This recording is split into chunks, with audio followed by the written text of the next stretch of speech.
আসসালামু আলাইকুম বন্ধুরা, আপনারা সবাই কেমন আছেন? আশা করি সবাই ভালো আছেন। তো আজকে আপনাদের সাথে একটি গল্প শেয়ার করব।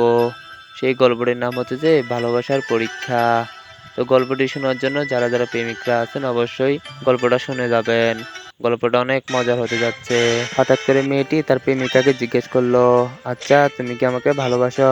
প্রেমিক বলল, বিশ্বাস না হলে পরীক্ষা করে দেখতে পারো।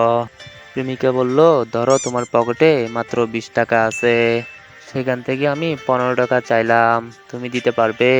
তখন প্রেমিক মনে মনে বলল, এই আমার 20 টাকাতে কি ওর নজর পড়লো? তখন প্রেমিক নিজেকে সামলিয়ে বলল, কেন পারবো না, 100 বার পারবো।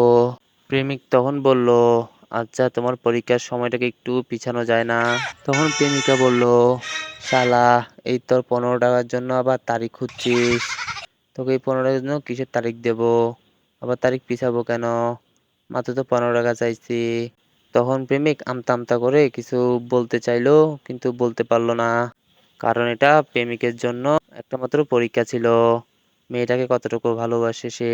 তখন প্রেমিক বলল, বিশ্বাস করো, আমার কাছে এই 20টা টাকা ছাড়া আর একটি টাকাও নাই। আর টাকাটা আনছিলাম আর একটা জরুরি কাজে, সেই কাজটা বলতে চেয়েও। তখন প্রেমিকা বলল, কিসের জন্য টাকাটা আনছিলা, আমাকে দিতে পারতেছ না? তখন প্রেমিক বলল, আসলে কি বলবো, মুখ দিয়ে আসতেছে না।